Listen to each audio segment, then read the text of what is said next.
یہ اللہ نے ہمیں شرف عطا کیا ہے. بہرحال عزیزو شب جمعہ ہے, شب مناجات ہے, شب دعا ہے. کل کی مجلس آپ کے ذہن عالیہ میں محفوظ ہوگی کہ اللہ اسے ہی یہ شرف دیتا ہے کہ جس کے حسب, جس کے نسب میں پاکیزگی ہو وہی نجف جاتا ہے. توجہ فرمائیے گا. قُلْ لَا أَسْأَلُكُمْ عَلَيْهِ أَجْرًا إِلَّا الْمَوَدَّةَ فِي الْقُرْبَى کی تفسیر نجف کا سفر ہے. قُلْ لَا أَسْأَلُكُمْ عَلَيْهِ أَجْرًا إِلَّا الْمَوَدَّةَ فِي الْقُرْبَى کی تفسیر سفر کربلا ہے. آج کی تقریر کو انشاءاللہ اگر وقت نے ساتھ دیا تو نجف سے کربلا تک کا سفر میں طے کروں گا. اللہ نے یہ فضیلت عطا کی کہ ہم اور آپ نجف بھی جاتے ہیں, کربلا بھی جاتے ہیں. جس کا خون پاک ہوتا ہے وہ نجف جاتا ہے, جس کا ضمیر پاک ہوتا ہے وہ کربلا جاتا ہے. توجہ فرمائیے. کیا اللہ نے کہا کہ دیکھو کامیاب وہ ہے کہ جو اس دنیا سے اس دنیا میں آئے تو عزتوں کے ساتھ آئے. انسان جب مرتا ہے, شب جمعہ ہے, مرحومین کی یاد کی شب ہے, اللہ نے ہمیں یہ مقام عطا کیا کہ ہم دنیا میں رہتے ہیں تو خود اپنا بھی خیال رکھتے ہیں اور جو ہمارے ساتھ رہ کے اس دنیا سے گزر گئے ان کا بھی ہمیں خیال رہتا ہے. ہم اور آپ بیٹھے ہوئے ہیں, بہت سے ایسے مومنین ہوں گے کہ جو گزشتہ سال اس مجلس میں تھے, آج وہ نہیں ہیں. اللہ ان کے درجات کو بلند کرے اور آج کی شب ان مرحومین کو امام حسین کے حرم کا مہمان قرار دے. اللہ نے اپنے رسول کو جب دنیا میں بھیجا تو رسول اسلام ہدایت کریں. توجہ فرمائیے گا عزیزان گرامی. پیغمبر اکرم ایک دن مسجد نبوی میں نماز فجر پڑھا کے فارغ ہوئے. نماز پڑھ کے رسول اسلام اپنے صحابیوں کے ساتھ, اپنے ہم نواؤں کے ساتھ, اپنے دوستوں کے ساتھ بیٹھ گئے. لوگوں نے پوچھا کہ یا رسول اللہ آج آپ بہت مسکرا رہے ہیں, آج آپ کے لب پہ تبسم کا آفتاب روشن ہے, آخر اس کی وجہ کیا ہے؟ تو پیغمبر نے کہا کہ کل رات میں نے اپنے چچا سید الشہداء حضرت حمزہ کو خواب میں دیکھا. توجہ فرمائیے گا. میں نے کل اپنے چچا سید الشہداء حضرت حمزہ کو خواب میں دیکھا. تو میں نے اپنے چچا حمزہ کو جب خواب میں دیکھا تو بڑی خوبصورت صورت تھی, بڑے اچھے ماحول میں تھے اور ان کے بالکل سامنے ایک طبق رکھا ہوا تھا جو کھجور کا طبق تھا. وہ کھجور ایسا تھا کہ فوراً رطب ہے, فوراً تمر ہے, پھر انار میں تبدیل ہو رہا ہے, یعنی مختلف قسم کے پھلوں میں وہ تبدیل ہو رہا ہے. تو میں نے اپنے چچا حمزہ کو جب دیکھا تو میں نے پوچھا چچا حمزہ آپ تو سید الشہداء ہیں, آپ کی عظمت کے کیا کہنے, لیکن ایک سوال میں آپ سے کر رہا ہوں کہ جب آپ کا انتقال ہوا تو جب اس دنیا سے آپ قبر میں گئے تو اس دنیا سے جب انسان قبر میں جاتا ہے تو فوراً قیامت کا تو حساب و کتاب بعد میں ہے, تو قبر میں اور قیامت کے آنے کے درمیان جو ڈیوریشن ہے اسے برزخ کہتے ہیں. توجہ فرمائیے, برزخ. اسی لیے آل محمد نے کہا کہ میرے شیعوں, میرے چاہنے والوں, قیامت میں شفاعت میں کروں گا لیکن برزخ کا انتظام تم خود کر کے آنا. توجہ فرمائیے گا, برزخ کا انتظام تم خود کر کے آنا. برزخ کا انتظام کیا ہے؟ تو آپ تو کتابیں پڑھتے ہیں, الیکٹرانک میڈیا کا دور ہے, آپ نے بہت سی ایسی کلپس دیکھی ہوں گی. برزخ کسے کہتے ہیں؟ برزخ اتنا سخت ترین مرحلہ ہے کہ انسان جو عمل کر کے جاتا ہے وہی وہاں پہ دیکھتا ہے. اگر اچھائی ہوئی تو خوبصورت چہرے نظر آئیں گے, خدا نہ خواستہ اگر بدعمالیاں ہیں تو اللہ محفوظ رکھے کہ وہاں پہ اتنا سخت مرحلہ ہوتا ہے کہ وہاں پہ وہی انسان سکون سے ہے کہ جو دنیا میں نیکی کر کے جاتا ہے. اب توجہ فرمائیے گا عزیزان گرامی, میں آج کی مجلس کا پہلا تحفہ آپ کی خدمت میں عرض کر رہا ہوں.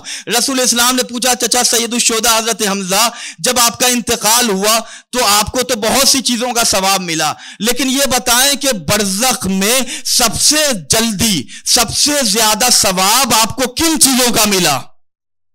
توجہ فرمائیے گا, سب سے زیادہ ثواب آپ کو کن چیزوں کا ملا؟ تو چچا حمزہ نے بیان کیا کہ یا رسول اللہ آپ پر میری جان قربان, میرے ماں باپ آپ پر قربان, اللہ نے برزخ میں مجھے 3 چیزوں کا فائدہ بہت جلدی پہنچایا. 3 چیزیں جو میں دنیا میں کر کے آیا اس کا ثواب مجھے بڑی تیزی سے ملا. اے رسول خدا, وہ 3 چیزیں یہ ہیں.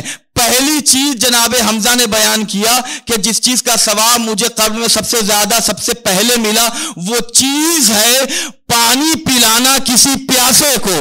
اللہ اکبر. عزیزان گرامی توجہ فرمائیے گا. اب دیکھیں یہ عزاداری کا صدقہ ہے. امام حسین نے اپنی پیاس کے صدقے میں ہمیں یہ شرف عطا کر دیا کہ ان کے نام کی سبیل لگا کے ہم برزخ میں اپنے سمندر کا انتظام کر رہے ہیں. ایک صلوات پڑھے محمد و آل محمد پر. پہلی چیز جو برزخ میں بڑی جلدی کام آتی ہے پیاسوں کو پانی پلانا. اچھا ماں باپ کو حکم دینے کے لیے منع کیا گیا ہے. ماں باپ سے کوئی چیز کہ آپ مجھے یہ لا دیجئے شریعت نے منع کیا ہے, لیکن پانی پلانے کا ثواب اتنا ہے کہ روایتوں میں ملتا ہے کہ اپنے ماں باپ سے بھی پانی مانگو تاکہ اس ثواب سے وہ بھی محروم نہ رہنے پائیں. توجہ فرما عزیزان گرامی. دوسری چیز کہ جس کا ثواب مجھے بہت جلدی ملا وہ محمد اور آل محمد پر صلوات پڑھنے کا ثواب ہے. اللہم. اور تیسری چیز اے میرے رسول خدا, اے اللہ کے نبی, اللہ کے پیغمبر, کہ 3 چیزوں کا ثواب مجھے قبر میں بہت جلدی ملا. پہلی چیز پیاسوں کو پانی پلانا, دوسری چیز محمد و آل محمد پر درود بھیجنا, اور تیسری چیز اے رسول خدا علی کی ولایت ہے کہ جس کا ثواب مجھے بہت جلدی پہنچا.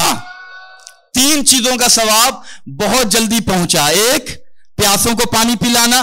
اچھا اب پانی پلانے میں کبھی اپنے کو پیچھے نہ رکھیے گا. اب میں ایک ثواب آپ کی خدمت میں اور ہدیہ کروں. اللہ کا شکر ادا کریں کہ اللہ نے ہمیں کتنے مبارک لمحات عطا کیے ہیں اہل بیت کے صدقے میں. روایت صادق آل محمد بیان کرتے جو شخص نام حسین پر کسی پیاسے کو عاشور کے دن پانی پلائے وہ ایسا ہے کہ جیسے عاشور کے دن حسین کے پیاسے لشکر کو اس نے پانی پلایا.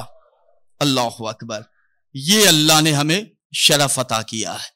یہ فضیلت ہے عزیزان گرامی ہماری کہ اللہ نے ہمیں یہ مقام عطا کیا ہے. کل کی مجلس کہ جس میں اللہ نے نجف کو وہ فضیلت عطا کی, نجف کو وہ مقام عطا کیا, نجف کو وہ مرتبہ عطا کیا کہ جو بھی نجف کا زائر بنا وہ رہتا زمین پہ ہے, پرواز آسمان پہ کرتا ہے. وہ رہتا زمین پہ ہے, کمالات اسے وہاں کے نظر آتے ہیں. وہ رہتا زمین پہ ہے. خود روایت کے جملے ہیں کہ جو بھی نجف جانے کا ارادہ کرے تو اللہ کا شکریہ ادا کرے کہ اللہ نے اسے یہ توفیق عطا کی ہے. اللہ نے اسے اس کے دل میں یہ محبت ڈال دی ہے کہ تم نجف جا رہے ہو. نجف جانے والا یہ شرف اپنے لیے سمجھے کہ اللہ نے اسے علی کے روضے کی زیارت کا وہ متمنی بنایا ہے کہ جس کی تمنا اللہ نے نبیوں کو دی ہے. اللہ کے مقرب فرشتے نجف کی زیارت کے متمنی ہوتے ہیں. ہم اور آپ نجف جائیں, علی کے شیعہ ہیں, ہم اور آپ نجف میں جا کے مولا علی کی زیارت کریں, کوئی کمال تھوڑی ہے اس میں. ہم سب اپنے اپنے اعتبار سے جاتے ہیں. اچھا جو علی سے محبت کرتا ہے اس میں بھی اس کا کوئی اپنا کمال نہیں ہے. جو علی سے عداوت رکھتا ہے اس میں بھی اس کا اپنا کوئی قصور نہیں ہے. توجہ فرمائیے عزیزان گرامی. جو علی سے محبت کرے اس میں بھی اس کا اپنا کوئی کمال نہیں. جو علی سے عداوت رکھے اس میں اس کا اپنا کوئی قصور نہیں. یہ اپنے اپنے خون کی مجبوری ہے. توجہ فرمائیں. جس کا خون جیسا ہوتا ہے ویسا جنون ہوتا ہے. صلوات پڑھے محمد و آل محمد پر. تو عزیزان گرامی ہم اور آپ نجف جا رہے ہیں, کوئی زیادہ کمال نہیں ہے. شیعہ ہیں علی کے, ہماری تمنا وہاں نہ جانے کی ہوگی تو کہاں جائیں گے.